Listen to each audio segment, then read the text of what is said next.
Joy News Prime. Warm welcome to you all wherever in Ghana or in the world you're watching. This is Joy News Prime. My name is Israel Lai. Coming up, staff of Judicial Service call off strike after meeting with Employment and Labour Relations Minister.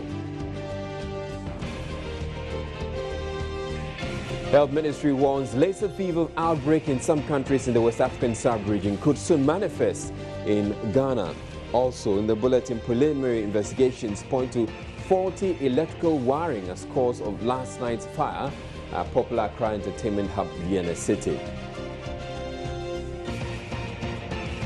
And coming up in business, some names pop up. Central Bank Governor Dr. Kofi Wampa communicates his intention to officially exit office on the 31st of March.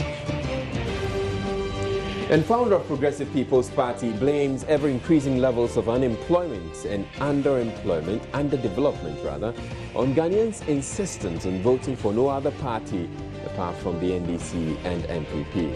Also in the bulletin is entertainment, sports, and our interactive segment, Joy News Interactive. This bulletin is available across Europe on London-based ABN Television. Stay tuned.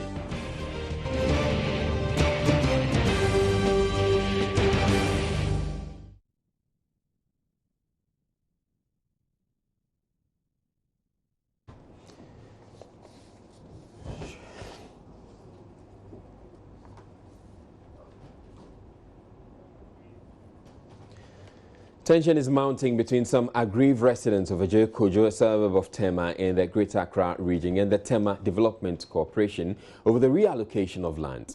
The residents whose homes were demolished in 2014 are accusing the TDC of planning to hold on to portions of the land. The corporation demolished more than 150 homes at Kojo, accusing the residents of encroaching on them. After several petitions, President John Mahama announced in February that he had issued an executive order for the land to be returned to the victims. But a 7-member committee set up to oversee the reallocation says the TDC would keep portions of the land. Spokesperson for the Aggrieve residents, Humphrey Daniel Banini, says they find the committee's stance unacceptable.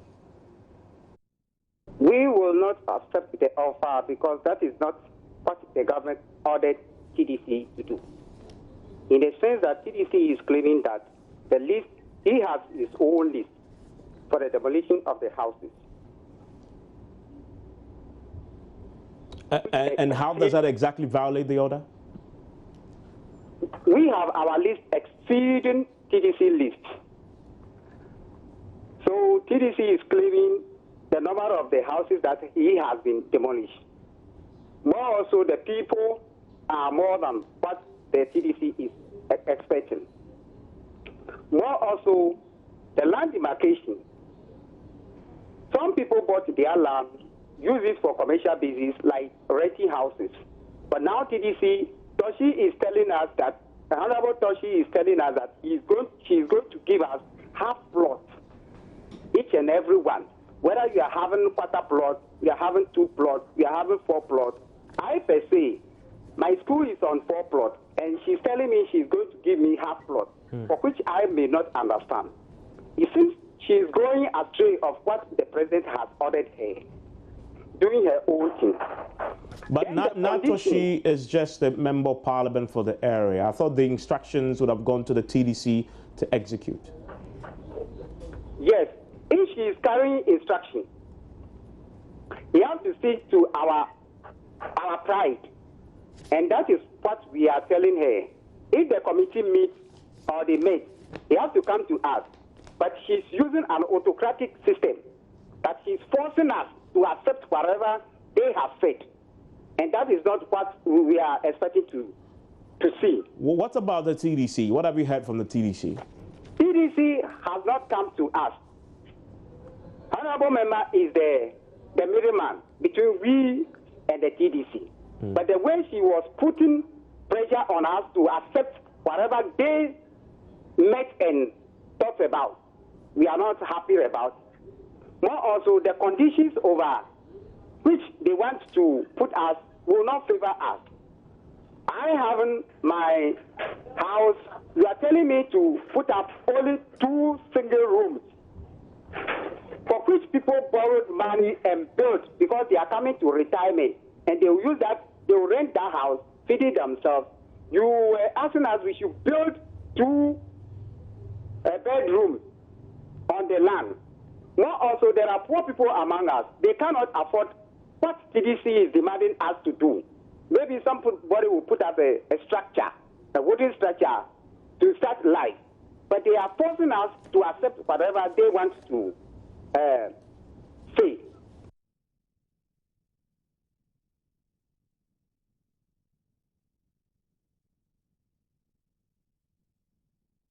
The Ghana National Fire Service says it expects poor electrical wiring caused a fire at Vienna City nightclub on Thursday. Speaking to Joy News, Accra Regional Fire Officer ACFO Ebenezer Simpson says though investigations are ongoing, preliminary checks revealed that electrical wiring was not done professionally. We haven't concluded with our investigation. We are still investigating. We have gathered sufficient evidence as at now. As far as the fire outbreak is concerned, we have gotten an information indicating that the wiring at the premises was poorly done. Actually, it wasn't done professionally. The air conditioners at the place numbered about 45 split air conditioners, and we realized that there were too many. They could have used a central air condition instead of this single unit air conditions, this split one. The person who discovered the fire indicated that he saw it at the back of one of the air conditioners. That is what he said. We are also trying to check out some things to enable us confirm as to the authenticity of what he's saying or otherwise. So we suspect an electrical cause, but we are yet to conclude. Looking at the nature of poor wiring at the place and the extent that the fire spread within that short period of time, that is exactly what we are doing. But as to the exact cause of fire, we have not come to that.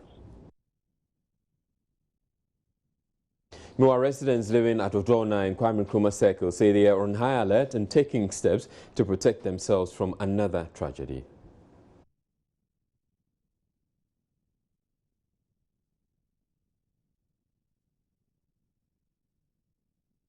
Our electrical gadgets and other things, because I'll be thinking say maybe it could be they smoke and do other lot of stuff. So in our homes we should also make sure we put off all electrical gadgets. After any fire we set up or something, we make sure even if we smoke or something, like people those who smoke and others, they should make sure that whatever thing they smoke is put off or completely. Are you considering the use of fire extinguishers or getting fire extinguishers for your homes? Yeah, we need that too, because as far as we stay with a whole lot of people and others, we also need to at least get 1 or 2 in our house in case, because looking at some of our houses, most people live in areas where the fire service people cannot easily get there. So at least with that, it can serve as a first aid or something. When the fire, like a fire got to your house or something, you just use to prevent the fire. The only thing you need to do is just be careful. The precautions, personally, we can take it by ourselves. Like, we have to also know the materials we use in building, then whether they are good or they are not. Then also, the companies we have in Ghana should allocate fire extinguishers. Then it can help us. But personally, would you consider getting a fire extinguisher for your home? Yeah, it's very good, because in our kitchens and the things we use in our homes, we normally use electricity. So it's good to have a fire extinguisher in the house to prevent the fire outbreaks also. Yeah, first of all, I will make sure to there's a lot of protection you can use to protect your property from the fire. What will you do personally? And now we have fire extinguishers. I can buy some for my place. When anytime fire comes, I used to off or prevent the fire.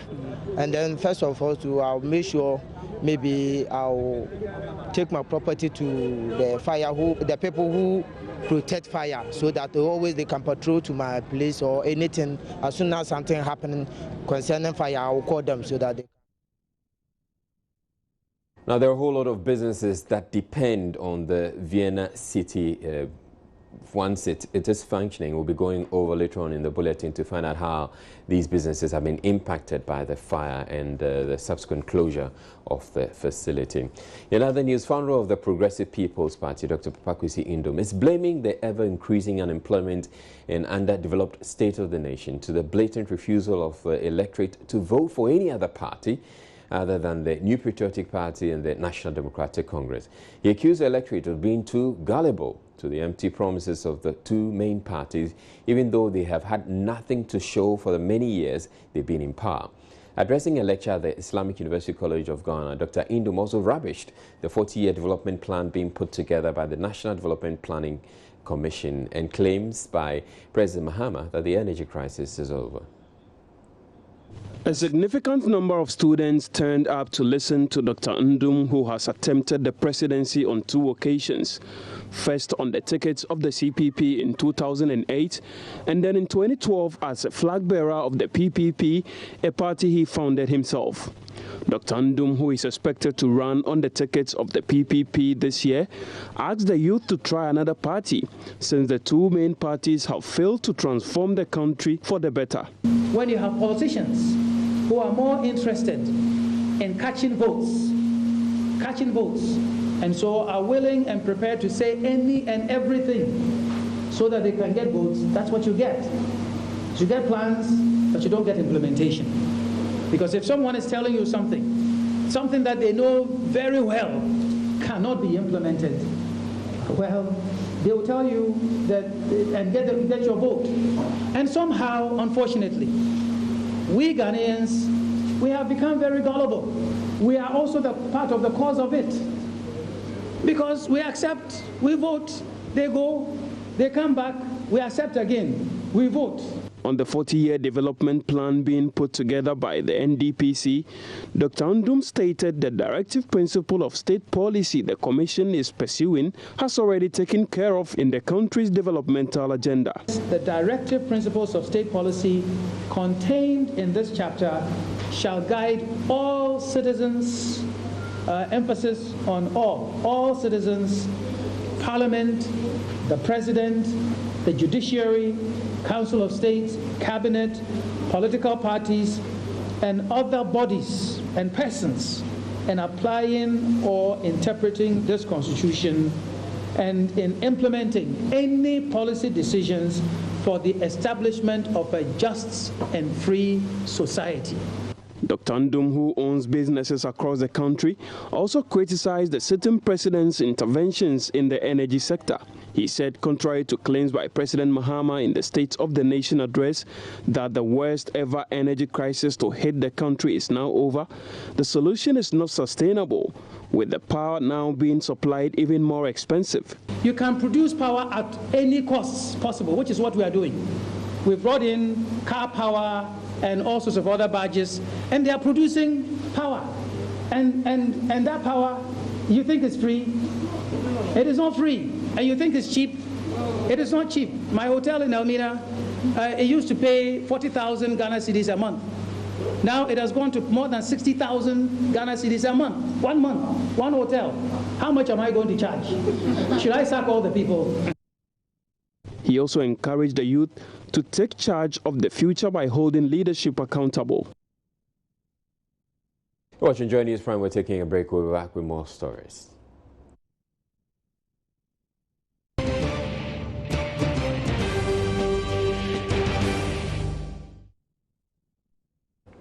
Vice President of think tank Imani Ghana says it is very alarming that the Ghana Education Service is supervising mediocrity in Ghana's education sector by miseducating children entrusted into their care. Kofi Bento's comments come on the back of a Primary 1 text content that teaches Primary 1 pupils that the head is for carrying loads and nodding. He's calling for a change in the command that passed the textbook, which, according to him, continues to fail the system.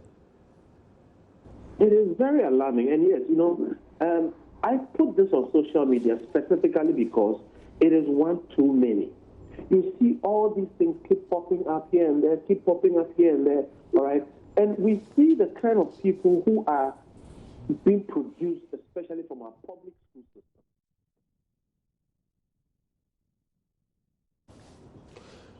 Right, we will bring you back the story a little later, but we're moving on to some other stories now. But, well, the Ghana Education Service says it approved the Primary 1 science book that teaches pupils the head is used for carrying and nodding. According to the public relations also of the GS, the books went through the hands of committee members who are professionals. What we can do, we can highlight it and we can confront the people like Professor Kwab, okay, who by virtue of whatever he has learned thinks that he can inflict such miseducation on our children. We need to confront them. We need to force them to admit that they are doing wrong. Okay, I have put again on social media what other people in first grade are learning about the same subject. And let me tell you what they are learning. Yes, as far as the textbooks in the system for some time now, and it's being used by our teachers, it means that we have approved of it for our youth. And you approve that we teach our children that the purpose of the head is to carry loads and to nod? Well, I'm very surprised. Of course, I'm hearing from my colleague Leonard Testing. I thank him so much for the research that he has made. And we have also heard about the one who wrote the book for us to use. Now, our books goes through curriculum research. There is a committee that sits down, to go through what is good for our children. Now, when I was a child, I used my head to carry water, a bucket full of water, foodstuff from the farm, and many others. I believe that anybody who will enter into this argument with us has ever used the head also to carry anything of that sort. Reverend Bette, this book, is it a science book? It's a science book I'm talking about. And let me ask you, Reverend Bette, you said you use your head to carry load. Is that a scientific purpose of the head? You also did. What we are talking about right now is that this head that we are carrying on our body can do so many things. It depends on the stage of the child. We are laying emphasis on the class that the child is, that class 1. How do we load a class 1 child with so many ideas from that? Then what we build on in class 2, class 3, class 4, till the child comes to JSS. Reverend Bette, I have a question for you. Are you teaching the children science, or you are teaching them cultural studies? Because in our culture, we use our head to carry load. But science is science. There's only one use for the head. It has a brain. It used to process information. That's not science. Let me also come in. Science is science.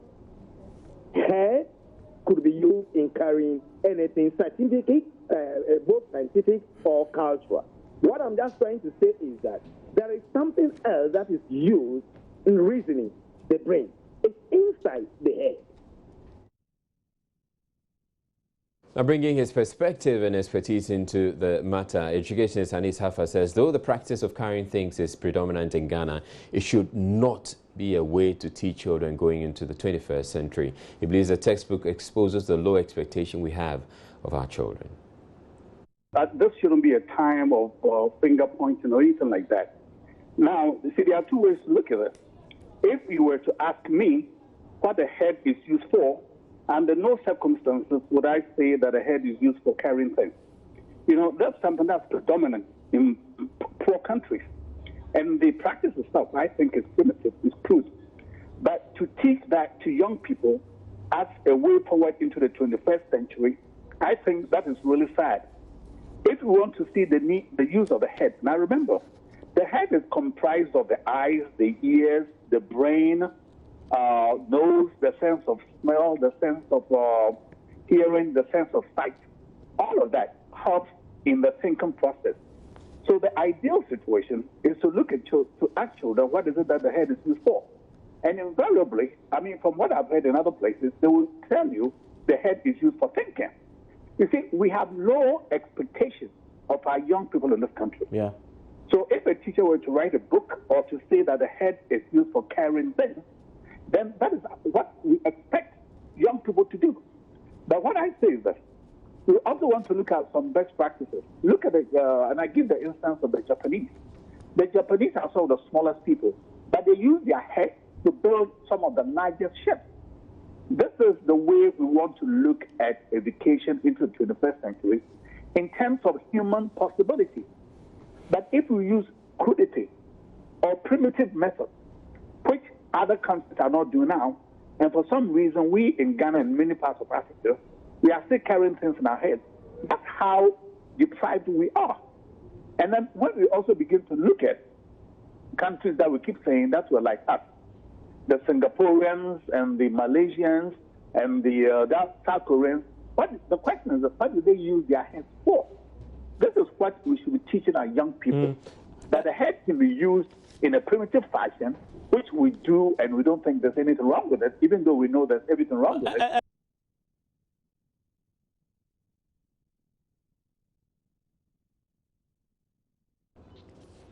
Now, the Judicial Services Staff Association of Ghana, Judicial, has called off its nationwide strike after a crunch meeting with the Minister of Labour and Employment, Haruna Idrisu. The nationwide strike, which took effect on April 1, was to protest unpaid allowances and poor conditions of service. Activities in the various courts across the country subsequently came to a standstill following the industrial action. The situation also left lawyers and their clients across the country stranded. Well, we have, right from the word go, made it clear to everyone who is interested in these issues that strikes are not the ultimate, options that the judicial service staff, have. What we want is the negotiations we have had today. Today, as a result of our threats and the strikes we declared yesterday, I have the minister right by me, which ordinarily would have not been possible. I'm not roped.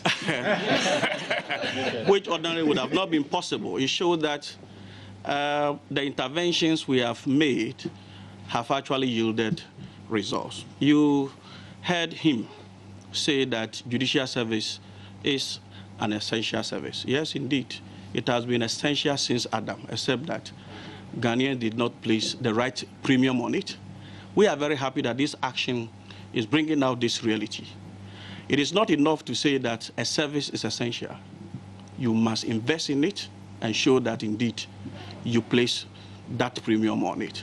So, yes, we welcome that idea, but everyone involved, management of the judicial service and government, must note that if you are saying that the third arm of government is very important and that strikes should not be heard and seen within its confines, then they must sit up and make sure that conditions of service, remunerations, things that affect the welfare of the workers are placed, high on the agenda of the organization so that we can all, contribute our quota towards the constitutional mandate imposed on the judicial service. I appreciate that for working. The impact has been, outlined by the Honorable Minister in terms of cost, security, liberty, and what have you. It's something that we have never, sought to create or have on hand. Employment and Labour Relations Minister Haruna Idrisu, who had earlier criticized JUSEC for taking such a decision, expressed his gratitude to the leadership for acting in good faith and called on individual members of the association to return to work in order for the judicial system to work effectively. I have conveyed to the leadership of JUSEC that this was work in progress as they are aware per the content and details of the present letter of 16th March, to which negotiations on the revision and the consolidation of the salaries and allowances was to work. Therefore, it should not look or seem as if that the negotiations is commencing on the altar of the threat or the consummation of a strike action by judicial service staff. Indeed, the government team had already given itself not later than the 3rd of April and probably before the 12th of April to commence negotiations. And therefore, I'm aware that on Monday, the Deputy Minister of Finance, Honorable Atuforsen, would lead the government team to negotiate on the revision of the salaries and allowances within the SKB Asante adopted report, which was forwarded to the President. Under the circumstance, I should have a firm understanding and Watching Joy News Prime, we're taking a break, but still to come in the bulletin, the Health Ministry is warning a Lassa Fever outbreak in the West African sub-region could soon be manifesting in Ghana. We also have business after the break. Please stay tuned.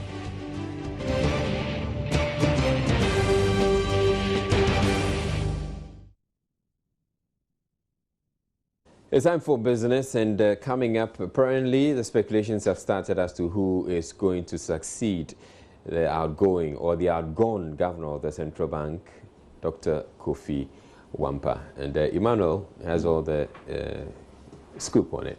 Certainly. So which names are popping up? Certainly. Well, for now, Melicent Na has been actually appointed as the... He's acting. Acting. Exactly. Is he acting in an... Is it the official... He's been appointed, actually. Yes, acting governor until a substantive governor is appointed. Is appointed. And we hope it will be very, very soon. Okay. So that, yeah. So, and what are the other names popping up, or is all in the report? For now, because he's been appointed, let's rest it. Let's rest for now. Okay, take it away. All right. So in business, you should be prepared to pay a little more for petroleum products from tomorrow. This is because checks by Joy Business indicate that prices would be going up between 1% and 5% at the various service stations. George Rafi has more in this report.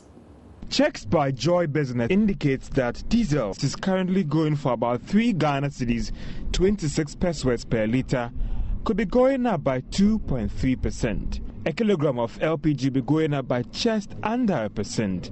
However, petrol will witness the biggest increase of about 5.39%. This could mean that a gallon be going for 15 Ghana cedis, 25 pesos. While some of the oil marketing companies have started reviewing their prices, others might effect the needed changes from Monday morning.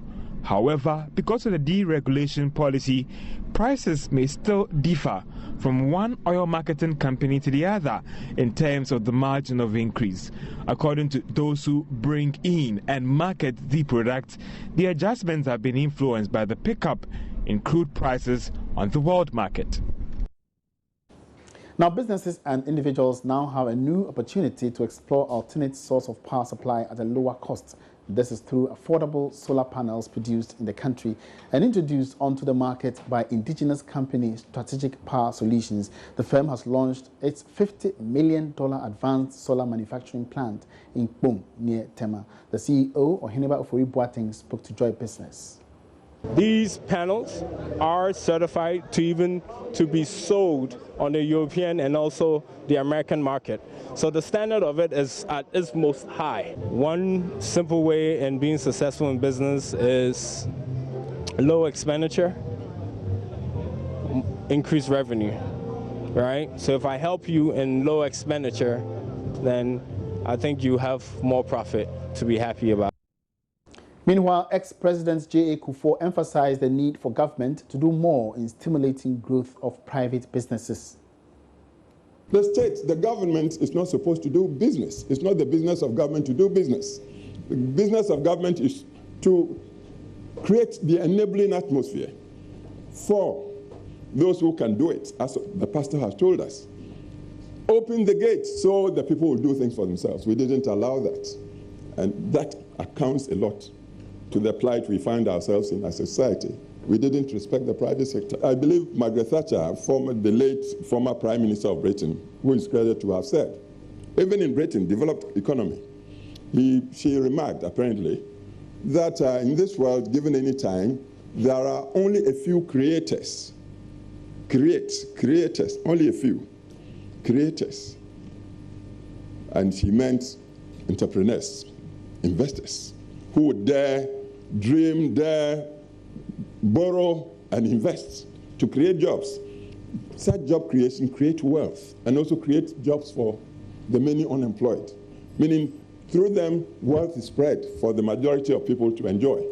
And the lady is said to have said, anytime you find such people, very few anywhere, the duty of state and community should be to protect them and to promote them, because the few that you'd be lucky to have them in your way would help you spread the wealth for the large community at large to enjoy. That was Margaret Thatcher. Away from that, the Northern Regional Minister Abdallah Abubakari is worried his region may soon be hit by galamsey operations following the discovery of some natural mineral resources there. He's therefore calling for awareness creation on mining to avert possible consequential clashes. He said this when the Chief Executive of the Ghana Chamber of Mines, Suleiman Akoni, paid a courtesy call on him as part of his engagement with stakeholders in the 3 regions of the north. According to Mr. Abubakar, the conflict-prone nature of the region makes the engagement timely. Everybody here present will agree with me that whether perceived or reality, the northern region is a very volatile area.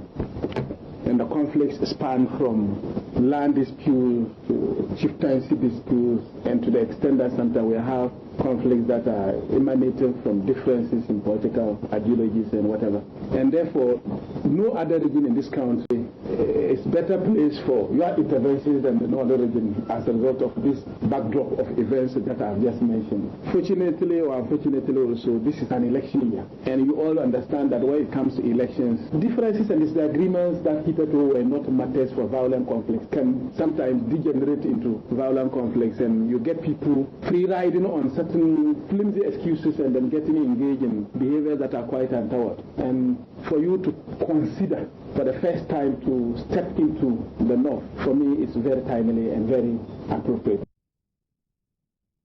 Now, first, the Governor of the Bank of Ghana, Millicent Nah, is taking over as acting boss of the central bank until a substantive governor is appointed by the president. This follows the decision by the governor, Dr. Kofi Wampa, to take an early retirement, which took effect yesterday. This is 4 clear months before his term ends on the 5th of August. George Rafe has more.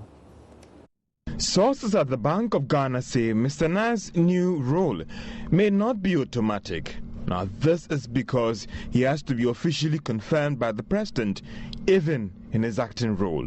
But bank and consultant Ano Tue Champong holds a different view on this issue. Provisions of the Bank of Ghana Act 2002, there's an automatic kick-in when one person leaves. So when the governor is not there, then the first deputy acts and so on. We've had the practice of that when Mr. Asa was governor, and then he was taken to go and run as a running mate for the presidency.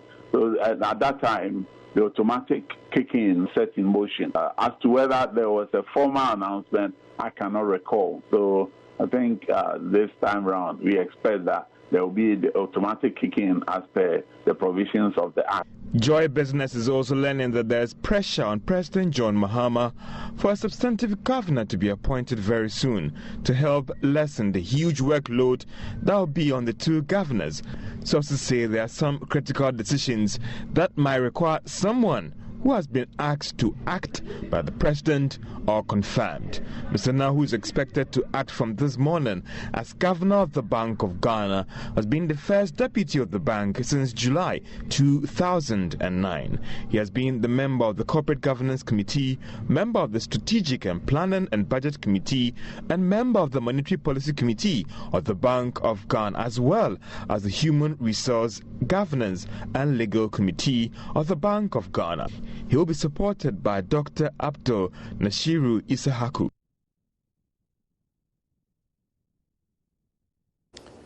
All right, so it's still business, and the market ended today. Today's a Friday, and John Abuakun has joined me to tell us about how it all fared. Let's begin with the commodities. How did it go? No, actually, Nothing really is going on well for Ghana and even across the continent. What do you mean nothing is going well? Nothing going because one, the Ghanaian bourse is losing value over the period. I was trying to do some analysis today, looking at the numbers variously, but then I looked at the fact that I noticed that one, from January, the total market capitalization was somewhere around 57 billion.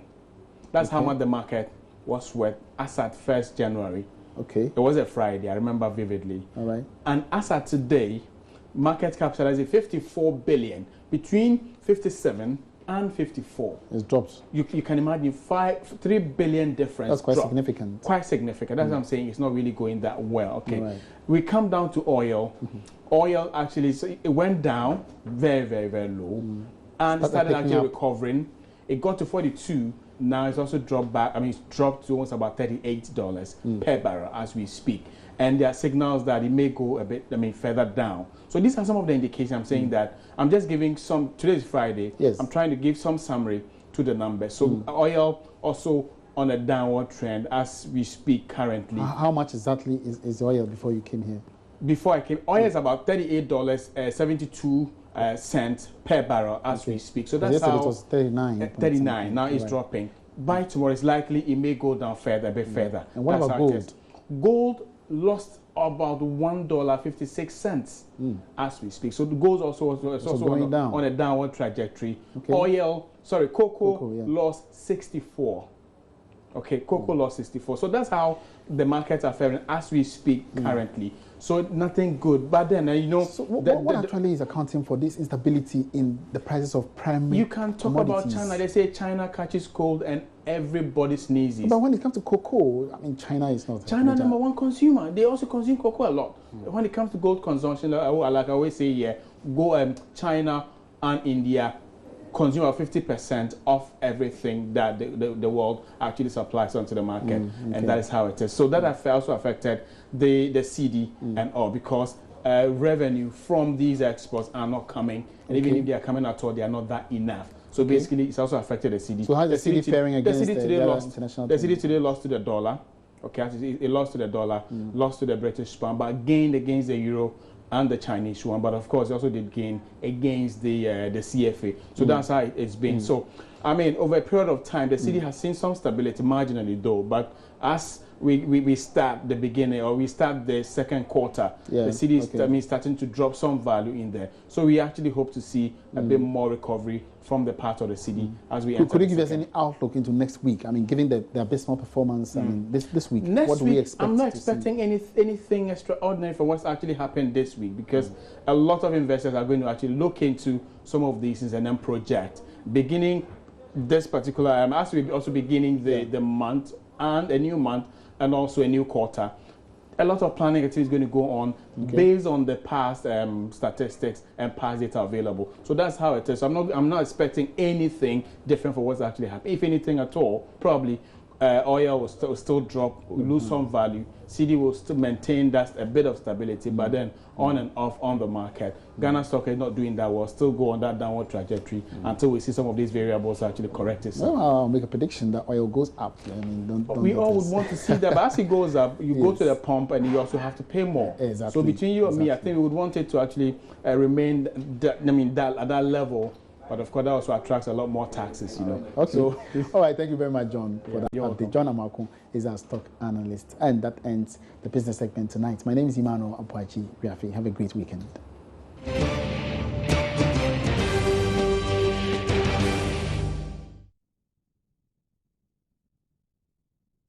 The Health Ministry is warning a Lassa Fever outbreak in the West African sub-region could manifest in Ghana. Nigeria and Benin, according to the ministry, is seeing an increasing number of cases, with some deaths recorded as well. Health Minister Alex Segbefi addressed journalists in Accra on the alert on Friday. Lassa fever is a zoonotic disease, meaning that humans become infected from contact with infected animals, mainly rodents.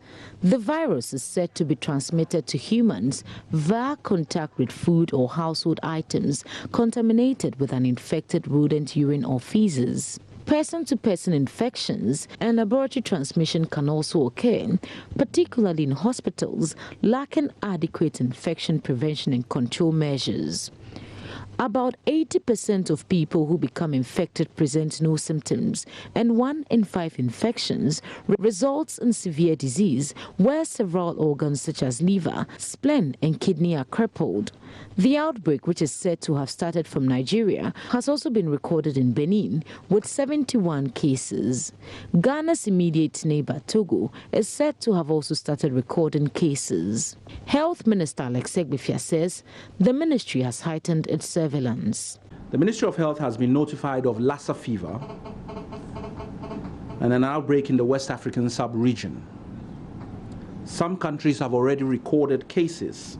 Benin has reported 71 cases, 6 confirmed, 10 probable, and 55 suspected, including 7 regions in that country. This is the second ever Lassa Fever outbreak in Benin. The outbreak has progressively been sweeping westwards, and since the 15th of March this year, the Togolese health authorities have also reported confirmed outbreaks in a district called Oti that shares a boundary with Ghana. In Togo, more than 80 people have shown signs and symptoms of the disease. This is very close, and Ghana as a country needs to enhance surveillance and public awareness for prevention and early detection of Lassa fever.